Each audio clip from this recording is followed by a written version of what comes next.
So, most people think the absolute greatest threat to humanity is, nuclear annihilation. Right, the classic mushroom cloud scenario. Total physical destruction. Exactly. You picture the end of the world as this massive physical reality.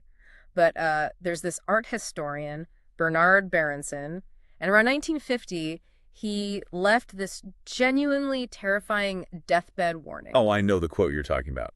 It's chilling. Yeah, he basically said, God knows I fear the destruction of the world by the atomic bomb, but there is at least one thing I fear as much, and that is the invasion of humanity by the state. It's just such a profound framing, isn't it? Because the bomb destroys the physical body, right? The infrastructure. Yeah. But the state, in his view, it represents an invasion of the very essence of what makes us human. It's like this invisible radiation of power that mutates our psychology. And our relationships and, our fundamental concept of freedom, which is exactly what we are getting into today. Welcome to your deep dive. We've got a really fascinating one today. We do. Because if you are listening to this, you've probably felt that modern anxiety, that quiet, creeping dread about algorithmic tracking. Oh, yeah. The relentless pressure to optimize your life. Right. The feeling that you are somehow both completely free and entirely trapped at the exact same time. So our mission today is to decode the hidden operating system of that exact feeling. And to do that, we are opening up a really remarkable set of sources. Michel Foucault's lectures at the Collège de France from 1978 to 1979. Yeah, collected under the title The Birth of Biopolitics. He essentially looked back centuries to map the blueprint of modern power. He really did. It's a massive system-level diagnosis. Before we jump in, though, I need to make a quick note for you listening. Our sources today touch on intensely political history. We're talking Marxism, free market capitalism, spanning left-wing and right-wing ideologies. Very politically charged stuff. Absolutely. So we need to be clear that we are absolutely not taking sides or endorsing these views. We are simply here to impartially unpack the fascinating ideas contained in the original text. Our only agenda is to help you understand the blueprint of modern power. That is definitely the necessary lens for this material. I mean, we had to look at these ideological movements not as moral crusades, but as engineering blueprints. Like looking at the mechanics of it. Exactly. Foucault treats the history of political thought like an archaeologist. Yeah. He's examining the gears of a massive buried machine. We are going to look at how those gears turn, regardless of who built them. Okay, so let's start with the foundation. Foucault proposes a starting point that I frankly struggled to wrap my head around at first. It's a total facelap to conventional history, yeah. It really is. Because historians usually spend their entire careers studying how the state, with a capital S, evolved, how it grew from feudal kingdoms to modern democracies. Right, tracing the lineage of this big entity. But Foucault suggests we begin by assuming the state does not actually exist. Yep. Just delete it from the board. I mean, I need you to explain the mechanics of that because it sounds absurd. I pay taxes, right? I have a passport issued by a government. There are physical buildings with flags on them. You can go touch the DMV. Exactly. So how can we possibly operate under the assumption that the state doesn't exist? Well, it sounds absurd if you view the state as a permanent, immortal organism. But Foucault is employing a methodological tool here. It's called nominalism. Nominalism. Okay, break that down without the academic jargon. Sure. Let's look at how historians usually work. They often treat the state or society or even concepts like madness as universals. Like they are real, tangible things. Right. They assume there's this giant, immortal monster called the state that has always existed. And history is just the story of this monster changing its shape or, growing new limbs. Okay. Foucault completely rejects that. He refuses to start with the abstract concept. So if he doesn't start with the concept of the state, what does he actually look at? He looks at the microscopic daily practices. Think of it like looking at a swarm of bees from a distance. Okay, how's this analogy? From a mile away, it looks like a single, terrifying, cohesive monster, right? A dark cloud moving with singular purpose. Yeah, the swarm looks like one giant organism. But if you walk right up to it, the monster disappears. You realize there is no giant entity. There are just thousands of individual bees reacting to pheromones, temperature, and immediate environmental triggers. Oh, wow. Foucault is saying, let's stop writing biographies of the giant cloud monster. Let's study the pheromones. Let's study the specific, localized practices of governing.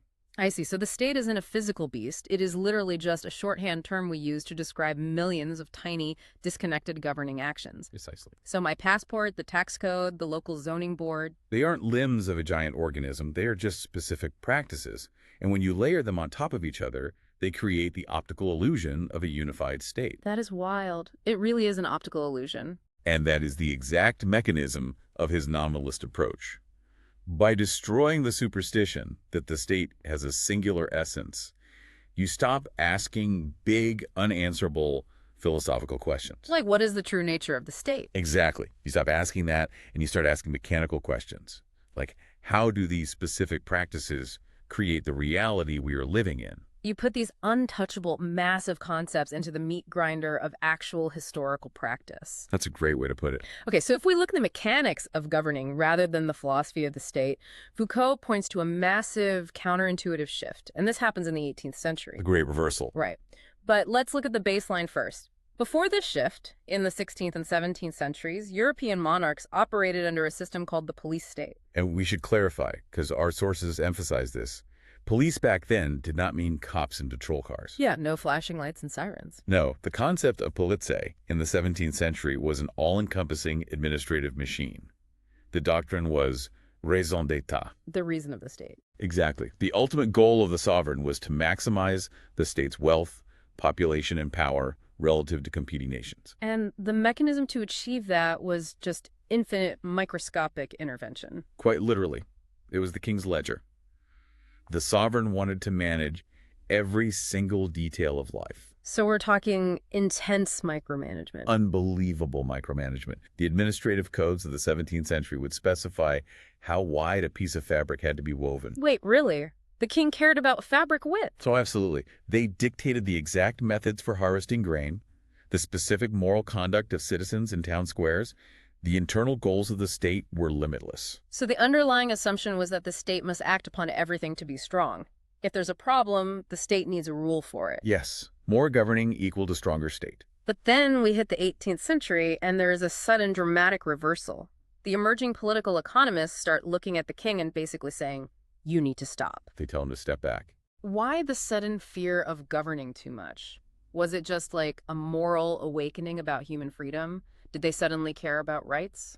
No, it wasn't primarily a moral awakening at all. It was an epistemological crisis. Yeah. A crisis of knowledge. Meaning they realized they didn't know enough to govern. Exactly. In the 18th century, you have the expansion of global trade and these complex agricultural markets. The economy simply became too complex for the king's ledger. So the king literally couldn't keep track of it all. Right.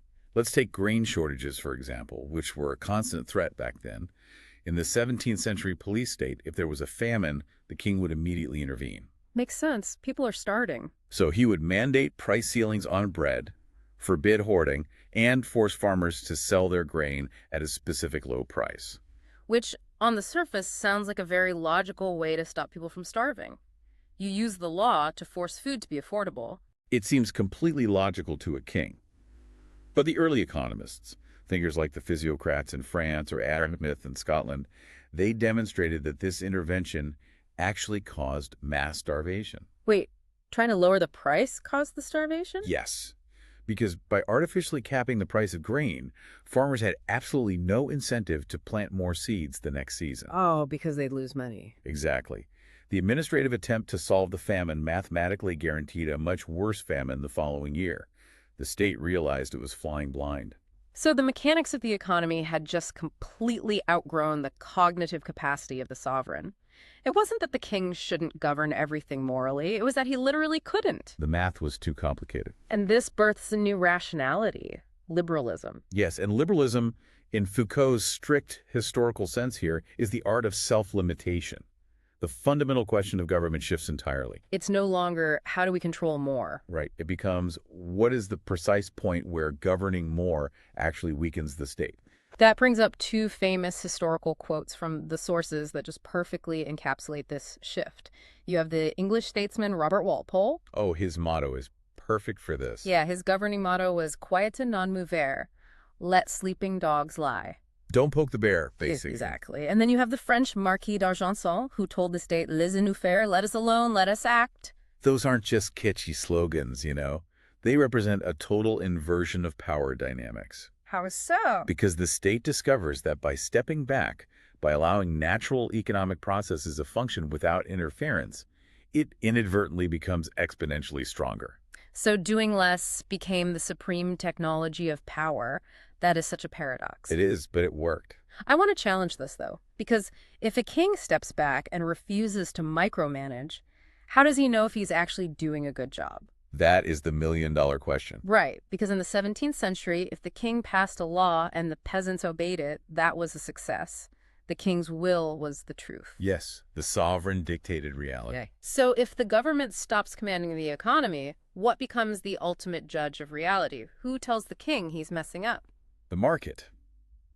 And this is perhaps one of Foucault's most crucial, mind-bending observations. The role of the market undergoes a profound mutation in the 18th century. It changes from what to what? It transitions from being a courtroom of fairness to a laboratory of absolute truth. A courtroom of fairness. Okay, let's break down that transition. How did a medieval market operate before this shift? Well, in the Middle Ages and up through the 17th century, the market was heavily regulated.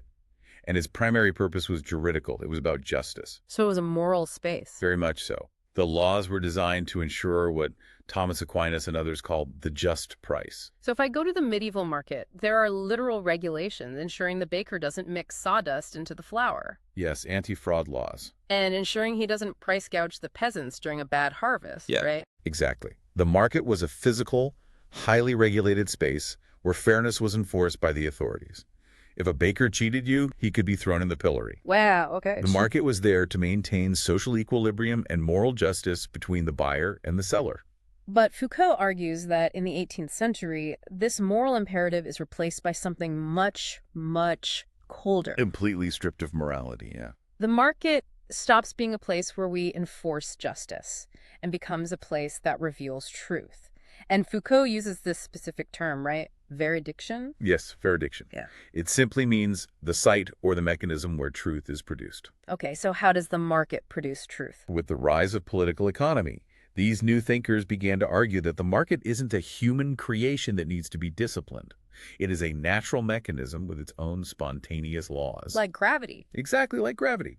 When buyers and sellers interact freely, they discover the natural price of a good. So the price of bread is no longer determined by the king deciding what is fair for a peasant to pay. The price is discovered through the aggregate actions of thousands of people buying and selling. And here is the radical political consequence of that shift. The market's natural price becomes the ultimate arbiter of whether a government policy is right or wrong. Oh, man. So if a king intervenes in the economy and prices spiral out of control, the market is revealing the truth that the king's policy is flawed. The market replaced the sovereign as the ultimate judge of reality. I want to make sure I really understand the weight of this and that you listening grasp this too. Money, or at least the price mechanism, literally becomes the new standard of right and wrong. It does. A good government is no longer defined as a government that enforces moral justice. A good government is defined as one that respects the mathematical truth of the market. In terms of governmental rationality, yes, absolutely. The natural mechanism of the market becomes the standard by which you falsify or verify governmental practice. The government is forced to bow to a reality it does not control. Okay, but if the market is the new, unfeeling judge, and the state's main goal is just economic utility, how do everyday people protect themselves? It leaves people very vulnerable, theoretically. Right. If the government is no longer bound by old moral obligations to its citizens, but only to cold economic truth, what stops the state from just crushing individuals in the name of efficiency? Well, historically, people try to use human rights to fight back. But our sources suggest this is a deeply flawed strategy against this new type of power. It is. We see a massive fork in the road at the end of the 18th century regarding how to actually limit government power. Imagine a literal Y-fork in history. Okay, I'm picturing it. On one side, you have the French Revolution approach. Their strategy for limiting the state was built on axiomatic human rights. So universal truths about humanity. Right.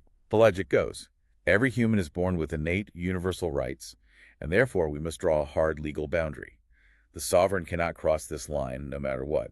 This is the philosophy of Jean-Jacques Rousseau, right? The Declaration of the Rights of Man. It is a juridical approach. Very juridical. You try to build an impenetrable legal wall around the citizen. Exactly. It's noble, it's beautiful, but it's highly abstract.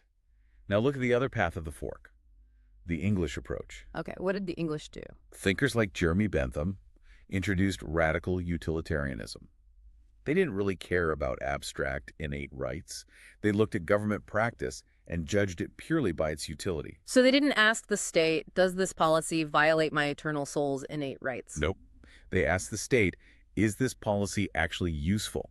Does it increase overall happiness or efficiency? Oh, I see. They fought the government using the government's own logic. Exactly. If the state's new religion is utility, you defeat bad laws by proving they are useless.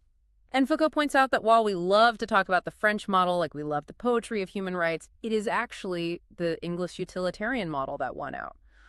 It completely won out in structuring modern liberal governance. The skeleton of our modern society is built on this massive contradiction. Which is what? We loudly preach human rights, but the actual machinery of the state operates on cold, hard utility. You know, this happens every single day in modern corporate environments. Oh, how so? Give me an example. Okay, think about it. If you want to change a toxic policy at your company, you might feel a deep moral sense that your rights are being violated. Sure, you feel wronged. But if you go to human resources and argue based on your innate human rights, you usually get nowhere. HR doesn't care about Rousseau. They really don't. The only way you win that argument is by demonstrating to management that the toxic policy is lowering retention rates, decreasing productivity, and ultimately hurting the bottom line. You have to speak their language. Yes, you have to prove that your way is more useful. That is a perfect translation of the utilitarian shift. You do not win against a system of utility with moral pleas.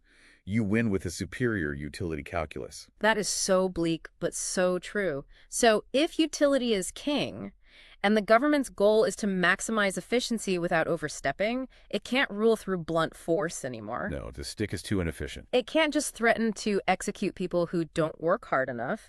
The state has to find a new way to govern bodies. And Foucault says it does this by ruling something invisible. The Phantom Republic of Interests. The Phantom Republic of Interests. Tell me about that. To understand this, we have to look at the new subject created by liberalism, the Homo economicus. The economic man. Exactly. In the medieval era of sovereign kings, power was direct and physical. The subject was a juridical subject. Meaning what, exactly? Meaning someone who renounced a portion of their natural freedom and submitted to the king's law under the threat of physical punishment. The king ruled the body and the land. Right. Obey my laws, or I will put you in the dungeon or seize your farm. It's a very straightforward transaction of violence. Very straightforward. But liberal government introduces an invisible interface between the ruler and the ruled. And that interface is interest. Interest, like self-interest. Yes. The economic subject, Homo economicus, isn't someone who renounces their freedom. On the contrary, they are someone who endlessly pursues their own selfish interests. But wait, how does a state govern a population if everyone is just selfishly doing whatever they want? Doesn't that just lead to total anarchy? This is the genius of liberal governance. The state doesn't suppress your selfish interests. It actively utilizes them. It harnesses them. Yes. The government stops giving direct, physical orders. Instead, it manipulates the environment. It tweaks interest rates, tax incentives, zoning laws, subsidies. So it alters the variables around you. Exactly. It alters the variables so that your selfish pursuit of profit naturally aligns with what the state wants you to do anyway. You know, I play a lot of open world video games, and this reminds me exactly of how game developers control players. Oh, that's an interesting comparison. How so? Well, when you drop into a massive open world game, you feel total freedom. You can walk in any direction. There are no invisible walls, no one barking orders at you. Right, you're just exploring. But the developers want you to go to a specific castle to advance the story. So what do? They don't force you. They just place a trail of glowing loot drops, enemy encounters, and subtle lighting cues leading right to that castle. Ah, I see. You feel like an absolute genius for discovering it on your own, pursuing your own selfish desire for better gear. but you were perfectly governed by the architects of the environment. That is precisely the mechanism of Homo economicus. You are governed not through the suppression of your freedom, but through the active management of your freedom. That is so creepy. It is. The state doesn't point a sword at you and say, build the solar panel factory. The state offers massive tax credits for green energy, knowing that your desire for profit will lead you to build the factory voluntarily. You are perfectly governed through your own desires. Exactly. Man, to see this invisible environmental control in its absolute purest form, our sources take us to a historical moment that is almost unbelievable. Yes, post-WWII Germany. We are looking at a country built entirely from scratch on these exact principles. The German miracle. Set the stage for us. It's 1948. What does it look like? The landscape of Germany in April 1948 is one of total physical and political ruin. The country is shattered by bombing campaigns. It is divided and occupied by the Allied forces. With absolute devastation. Complete devastation. Millions of people are displaced, starving, and relying on a thriving black market where cigarettes are literally the primary currency. Wow. Cigarettes. Yeah. But more importantly for our discussion, there is absolutely zero political legitimacy. The Nazi state has been annihilated, the Weimar Republic is a failed memory, and the German people have no sovereign constitution. So you have a starving population and a total vacuum of legitimate power. In that crazy environment, what does the German statesman Ludwig Erhard do? He makes a move that defies all conventional political logic of the time. What does he do? In a period of massive scarcity and starvation, the usual instinct of a government is to ration goods, control prices, and centralize planning to ensure survival. Right, you lock everything down so people don't starve. But Erhard steps up and essentially announces, we are abolishing price controls. We are unleashing the free market. Okay, I need to understand the mechanics of why that worked, because lifting price controls during a famine sounds suicidal. It sounds like madness, yes. Wouldn't the prices of basic goods just skyrocket totally out of reach for everyday people? Well, in the immediate short term, prices did fluctuate wildly. But the mechanism of lifting the controls instantly destroyed the black market. Let me explain. Under strict price controls, farmers and manufacturers refused to sell their goods at the artificially low legal prices. So they hoarded everything. They hid the grain, they hid the manufactured goods, waiting to trade them on the black market for real value. Okay, so the goods physically existed, but the laws were keeping them hidden in warehouses. Exactly. The moment Erhard abolished the price controls, the producers suddenly had a mathematical incentive to sell legally. Because they could actually make money. Right. Within days, shop windows that had been empty for years were suddenly filled with goods. The supply chain violently snapped back into action because the price mechanism was allowed to function. That is incredible. But Foucault isn't just interested in the economic recovery, is he? He is interested in the political magic trick that occurred. Yes, the political implications are massive. Because you mentioned that Germany had no sovereign legitimacy. How did unleashing the market solve their political crisis? This is the core of the German miracle. Historically, we assume the sequence goes like this. First, you establish a strong, legitimate state. Then, that state writes a constitution that allows a free market to operate. Right. The state grants economic freedom. The state is the parent. The market is the child. Exactly. In 1948 Germany, the exact opposite occurred. Because they had no state, they used the market to spawn a state. They used the market to create the state. Yes. The phenomenal economic growth triggered by Erhard's policies became the sole foundation of the new government's legitimacy. The state didn't provide goods. The goods provided the state. That is a total paradigm shift. The rising GDP, the suddenly full shop windows, the employment, this economic miracle functioned as an eraser for historical trauma. Wow. The German people gave their political obedience to this new regime, not because of a king's divine right, and not because of a shared historical destiny, but purely because the economic machine was delivering unprecedented prosperity. That is staggering. The market literally birthed the sovereign. And our sources point to a specific moment in 1959 where the sheer power of this new reality forced the political opposition to completely surrender. The Bad Godesberg Conference. Yes. Let's talk about the German Social Democrats, the SPD. They were historically rooted in Marxism, right? It's very deeply. The SPD had a long, proud history rooted in Marxist theory. Their traditional platform involved the elimination of private property, the socialization of industry, and the necessity of class struggle. A true left-wing revolutionary party. But by 1959, they hold this conference at Bad Godesberg. And what happens? They capitulate entirely. In the Bad Godesberg program, the SPD formally abandons its Marxist principles. They accept the free market economy, they drop the demand to nationalize industries, and they rebrand themselves. From a working-class revolutionary party to what? To a broad, market-friendly coalition. Why did they cave? Did they just suddenly realize Marx was wrong? It wasn't an intellectual epiphany at all. It was a structural necessity. Foucault points out that in this new German model, embracing the market isn't just one policy choice among many. Okay, what is it then? Economic freedom is the very foundation of the state's existence. If you reject the market, you're essentially rejecting the existence of the modern state itself. Oh, I see. The SPD realized that to wield any political power, to even exist in the arena of modern governance, they had to accept the rules of the market. There was no alternative reality available. So the market is no longer a tool of the state. The state is a byproduct of the market. But before anyone listening thinks that this means we just need to, let the free market run totally wild, Foucault introduces the specific philosophy driving these German thinkers. Right, we need to talk about the Ordo liberals. Exactly, the Ordo liberals. And they had a very specific, almost paranoid view of how free markets actually function. Yes, the Ordo liberals, centered around the Freiburg School and thinkers like Walter Eucken. It is crucial to distinguish them from the classical 19th century laissez-faire economists. How are they different? Well, classical liberalism believed that the free market was a spontaneous product of human nature. If you just leave people alone, if the state just gets out of the way, a beautiful, harmonious market will naturally emerge. Right. The invisible hand will take care of everything. The Ordo liberals looked at that idea and said, that is a dangerous fairy tale. A fairy tale? Yes. They argued that pure competition is not a natural state of human affairs. In nature, the strong simply consume the weak. If you leave a market completely alone, it will inevitably destroy itself. Destroy itself how? Through monopolies, cartels, and the concentration of power. Ah, right. The big fish eat the small fish until there's only one big fish left. Exactly. So if the market isn't a natural jungle, what is it? Walter Eucken argued that the market is a highly artificial machine. And like any complex piece of machinery, it requires continuous, aggressive, and relentless artificial maintenance to keep it running. Pure competition is fragile.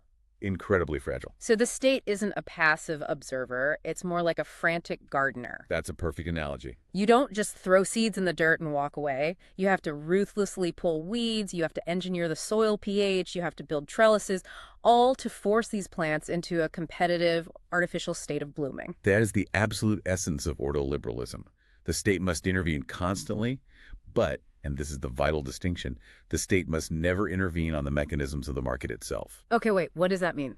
It must never fix prices or dictate production quotas. Instead, the state must intervene on the conditions of the market, what they call the framework. Give me a concrete example. What does intervening on the framework actually look like? It means structuring the legal system to strictly enforce contracts.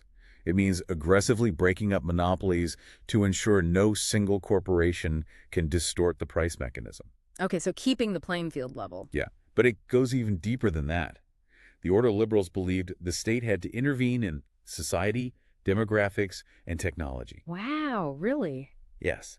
They advocated for policies that would decentralize populations, encourage small property ownership, and shape the legal code to constantly inject the logic of competition into the social fabric. So the state works relentlessly outside the market to ensure the market can survive. Exactly. Okay, if the market is this highly manicured, ruthless game of competition, and the state's only job is to maintain the rules of the game, what happens to the people who lose? Yeah, that's the dark side of it. Because in any competition, someone always strikes out, right? Someone's business fails, someone gets sick. Yeah. This brings us to how the Ordo liberals completely reversed the concept of the welfare state.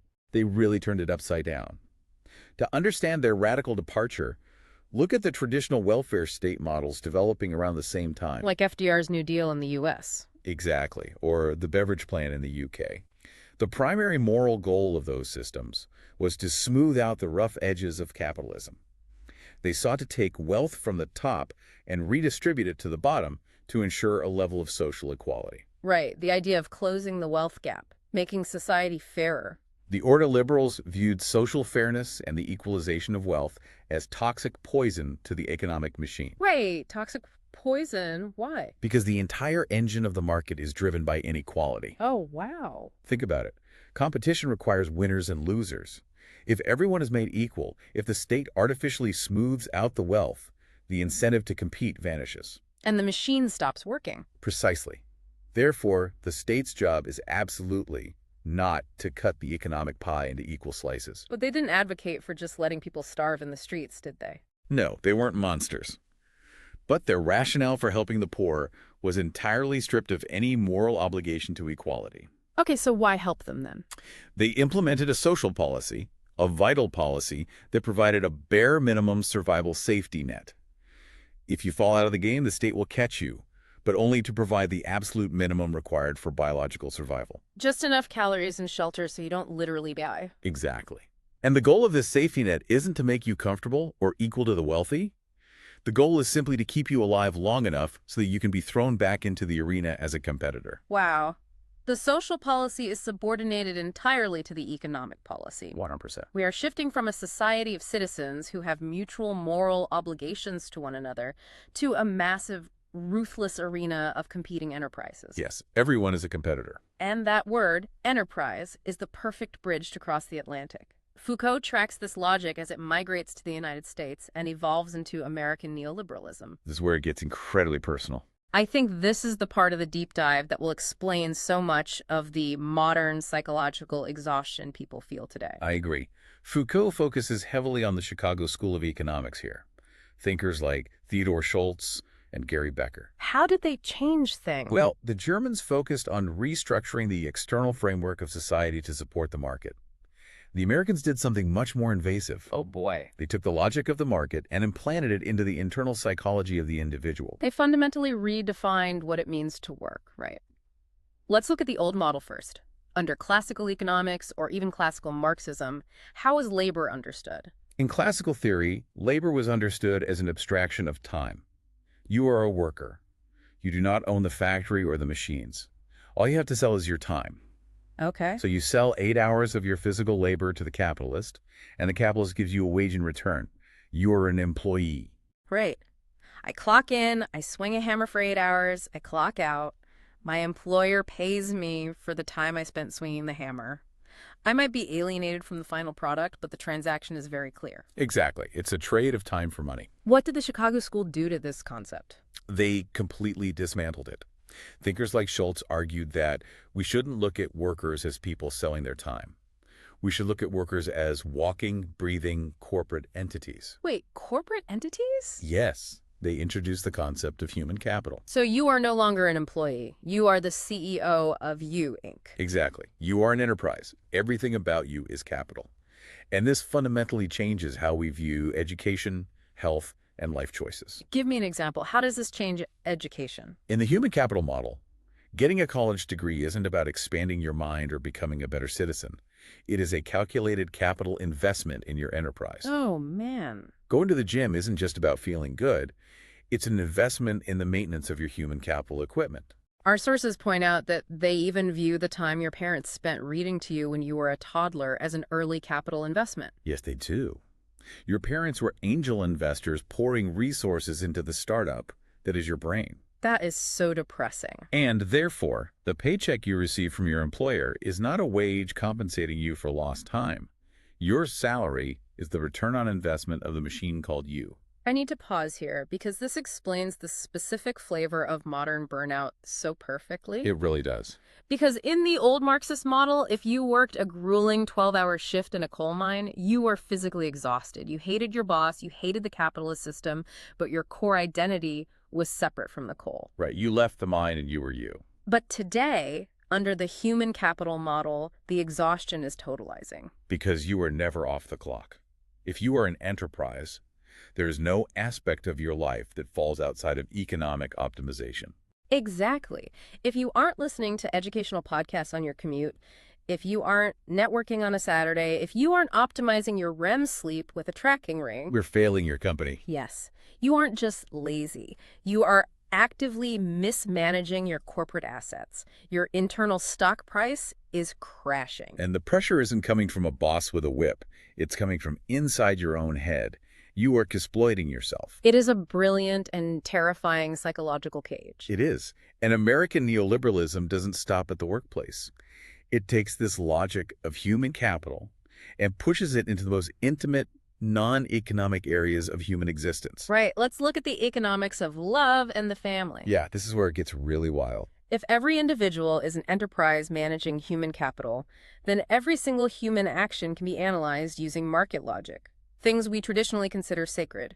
Marriage, motherly love, having kids. Nothing is off limits. How does a Chicago school economist view a marriage? They deconstruct it entirely through the lens of economic rationality. In this framework, people do not get married primarily because of romantic love or spiritual connection. Okay, then why do they do it? Marriage is a mechanism to lower transaction costs. I want to make sure I'm hearing this correctly. I am married to my wife to lower my transaction costs. According to this logic, yes. Think about a household as a firm, a production unit. If you live with a roommate, you have to constantly negotiate. Right. Who buys the groceries today? Who pays the utility bill? Who cleans the kitchen? Exactly. Every single day requires a new negotiation, a new contract that consumes time and energy. Those are transaction costs. Okay, I follow. Marriage is essentially a long-term binding business contract designed to permanently assign roles and streamline those daily hassles, making the household firm more efficient. That is the absolute most unromantic thing I have ever heard in my life. It's pure economics. And what about having children? Surely that is driven by biological instinct and love. Nope. Gary Becker views having a child as a highly calculated investment strategy. Parents expend massive amounts of resources on a child. Money, time, emotional energy. Yeah, kids are expensive. Why do they do it? They are making an intergenerational transfer of human capital. They are investing in a future asset. So it's an ROI calculation. Yes. The parents calculate that the future return on this asset, whether that return is financial support in their old age or simply the psychological utility of seeing their capital succeed in the world, will outweigh the immediate costs of raising the child. Everything faces the ultimate judgment of the market. There is no sanctuary. None. Love is math. And if love is math, Foucault points out that American neoliberalism applies this exact same grid to the darkest parts of society. Let's look at the mathematics of murder and drugs. Gary Becker again. He applied his economic grid directly to criminology. How did the penal system work before this? Well, for centuries, the penal system operated on the assumption that criminals were fundamentally broken. A criminal was someone suffering from moral decay, psychological aberration, or poor socialization. So you send the thief to the chaplain to fix his moral compass. You try to cure him. Right. The goal of the prison was to discipline the body and reform the soul of this broken individual. And Becker rejects this. Becker completely rejects this. He says criminals are not broken. What are they then? When a thief reaches for your wallet or a smuggler loads a boat with contraband, their brain is acting as a flawless economic calculator. Crime is not a psychological failing. It is a rational investment choice. A person commits a crime because they run a cost-benefit analysis and determine the payout is worth the risk. Yes, it's a formula. It's a cold algebraic equation. Exactly. The criminal calculates the expected financial or psychological payout of the crime. They weigh that against the probability of getting caught, multiplied by the severity of the legal punishment. And if the math works out in their favor? If the expected return is higher than the calculated risk, they will commit the crime. And the policy implications of this are massive, right? Huge. Because if criminals are just rational investors, you don't need to build massive panopticons to reform their souls. You don't need to preach morality. You just need to tweak the variables of the equation to make crime mathematically unprofitable. Exactly. You increase police patrols to raise the probability of capture, or you increase the prison sentence to raise the cost of failure. You treat crime exactly the same way you treat a company polluting a river. You just keep raising the fines until the behavior stops. Precisely. It's all just incentives. Our sources give a really fascinating and somewhat dark example of this logic applied to the global drug trade. Let's talk about the elasticity of demand and why traditional drug wars often lead to explosive street violence. This is a perfect illustration of neoliberal logic. Traditional law enforcement views drugs as a moral evil that must be eradicated, so they focus on destroying the supply. Right. They burn the coca fields, they arrest the cartel bosses, they seize the shipments at the border. And what is the immediate economic result of destroying supply? Basic supply and demand. The supply drops, so the price of the drugs skyrockets on the street. Precisely. But now we have to look at the consumers, the users, and we have to divide them into two groups based on elasticity of demand. Okay, what's the first group? The first group is new users or casual users. Their demand is highly elastic. If the price of the drug suddenly triples, they will simply choose not to buy it. They'll buy alcohol instead or just go to a movie. Exactly. The high price acts as a deterrent for them. But the second group is heavy addicts, and their demand is entirely inelastic. Yes. Because of biological chemical dependency, the heavy addict must buy the drug, regardless of the cost. They cannot opt out. So when the police successfully destroy the supply and drive the price through the roof, what happens to the heavy addict? They suddenly need massive amounts of cash every single day to avoid severe withdrawal. And how do they get it? They are forced to resort to violent crime. Muggings, burglaries, armed robbery, sometimes murder. So by succeeding in their moral crusade against the cartels, the state accidentally engineers a massive wave of secondary violent crime in its own cities. Exactly. The moral approach creates a bloodbath. And what is the chilling, purely mathematical neoliberal solution to this paradox? It removes all moral panic entirely and solves the epidemic like a pricing glitch. The solution is to use price elasticity as a weapon to fracture the market. Yes. You maintain traditional law enforcement pressure to keep the street price incredibly high. This creates a price wall that deters the elastic group, the new users. So it prevents the expansion of the market. Right. But for the inelastic group, the heavy addicts driving the violent crime, the government steps in. What do? They provide the drugs in controlled settings at a very low price, or even for free. Wow. By supplying the heavy addicts, you instantly collapse the secondary crime wave because they no longer need to steal to afford their fix. Exactly. And simultaneously, you destroy the cartel's guaranteed profit base, bankrupting their business model without firing a single shot. It is brilliant, but it is entirely devoid of moral judgment about the act of drug use itself. Completely devoid. It is pure environmental engineering. Which brings us to a really crucial concept, environmental technology. This is the invisible cage. Right. Because if we look around today, we hear politicians constantly talking about deregulation, cutting red tape, shrinking the government. We might assume the state is losing its power. It definitely feels that way sometimes. But Foucault says the state isn't shrinking at all. It's just camouflaging itself. The state learned to stop hitting us with a stick and started quietly altering the oxygen we breathe. That is the apex of liberal control right there. In previous centuries, power was disciplinary. It was the panopticon. The guard in the central tower watching your every move. Right, forcing your body to conform to the rules. But environmental technology doesn't care about disciplining your soul or micromanaging your body. Power shifts to architecting the environment around you. It sets the rules of the game so that people govern themselves.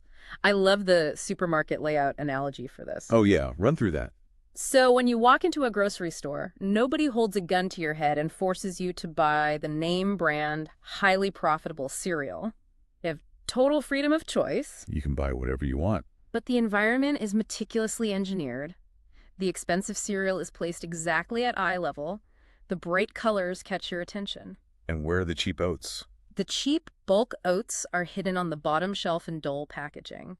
The lighting, the music, the aisle width, it is all designed to make the profitable choice the path of least resistance. You freely reach for the expensive cereal. Yes, but your choice was architected before you even walked in the door. And that is exactly how modern governance operates on a macro scale. They manipulate the variables, the interest rates, the tax brackets, the zoning laws. Knowing that your innate drive to optimize your own human capital will lead you down the tracks they have laid out. Exactly. You live in the absolute illusion of total voluntary freedom while your actions are perfectly predictable and manageable. It's the architecture of choice. And, it explains exactly why our digital lives feel so compulsive today. The smartphones? Yes. The tech companies that build our smartphones and social media feeds, they don't force us to click. They don't mandate screen time. They just architect the digital environment. They utilize the infinite scroll, the variable reward schedules, the bright red notification dots. They engineer the digital oxygen so that we freely choose to stay on the app for 3 hours. Optimizing our dopamine the exact same way Homo economicus optimizes capital. It's chilling. And Foucault points out that this environmental control didn't just stay within national borders. It scaled up to redefine the entire geopolitical order. Let's look at the global board game and the shift from the classical balance of power to the globalized market. Okay, so in classical European history, say from the Treaty of Westphalia up to the 18th century, international politics was driven by the balance of power. It was a zero-sum game, right? Completely zero-sum. If France gained territory and got richer, England inherently got poorer and more threatened. So they went to war to reset the balance. The goal was to ensure no single nation became an absolute hegemon in Europe. It was a closed system. But with the rise of the liberal global market, the logic of international relations mutated. Foucault points to Immanuel Kant's famous essay on perpetual peace. Kant argued that commerce is the ultimate pacifier. Yes, when nations are intertwined through complex global trade, war becomes mathematically irrational because it destroys the very markets that generate wealth. So Europe achieves peace, but not because politicians suddenly grew a conscience or became morally enlightened. Definitely not. They achieved peace because they figured out how to turn the rest of the planet into a giant monopoly board. The game stops being about conquering your European neighbor. The focus shifts outward. How so? The liberal market realizes that to maintain infinite economic growth without triggering zero-sum wars in Europe, it must utilize the entire Earth's resources and its populations. As endless chips in an economic game. Exactly. Global commerce enforces peace at the center, but at the terrible cost of global exploitation at the periphery. The peace in Europe is paid for by turning the rest of the world into a resource extraction zone for the global market. The market becomes the ultimate, inescapable horizon of global politics. Which brings us to Foucault's final haunting observation in these lectures. It is a warning about the traps we set for ourselves when we misunderstand history. This is the big takeaway. Let's unpack this trap. Right now, today, across the political spectrum, everyone complains about government overreach. We hear it constantly. The state is too big. The state is intrusive. We have this profound phobia of the state. We really do. We assume that if the state grows too large, it inevitably leads to totalitarianism, like Nazism or Stalinism. But Foucault suggests the state phobia is actually a trap set 200 years ago. It's a huge trap. We assume that fascism happens when the state expands its administrative capacity too much. But Foucault argues the exact opposite. The opposite. If you look closely at the mechanics of 20th century totalitarianism, it did not emerge from an overabundance of rational government administration. Where did it come from then? It happened when the rational, liberal mechanisms of the state collapsed or were dismantled, and the resulting vacuum was filled by a fanatic, irrational party system. The party devoured the state. Exactly. So by constantly attacking the state as the ultimate evil, by blindly dismantling government administration in the name of total market freedom, we might actually be fighting the wrong enemy. We become like a snake biting its own tail. We use the logic of the market to relentlessly critique and hollow out the state, genuinely believing we are defending our freedom. But by handing everything over to the logic of the market, by turning our health, our education, and our relationships into human capital investments. By allowing algorithms to architect our environments. Are we actually just paving the way for a colder, infinitely more invasive tyranny? A tyranny of corporate monopolies and algorithmic manipulation? That is the fear. We obsess over our fear of the state, the physical monster, the atomic bomb, while completely ignoring the fact that the market's invisible cage is already locked around us. The state phobia keeps us distracted from the actual mechanisms of power operating on us every single day. We are looking in the wrong direction. We fear the bomb. Just like Berenson said at the beginning, we watch the skies for the mushroom cloud. But we don't realize the invasion has already happened. The invasion of the market into our very souls. Our marriages, our concept of ourselves. It is a diagnosis of our present moment delivered half a century ago. It's incredibly prophetic. It is profound, and honestly, it is really unsettling. So I want to leave you listening with this final thought to mull over. Tomorrow, when you wake up, when you make a choice about what to study, who to text, or how hard to work, look closely at the environment around that choice. Yes. Look at the incentives, the digital architecture, the pressure in your own mind, and ask yourself, am I truly acting freely or am I just a good investment? That's the question we all need to be asking. Keep questioning your sources, stay curious, and we'll see you next time on The Deep Dive.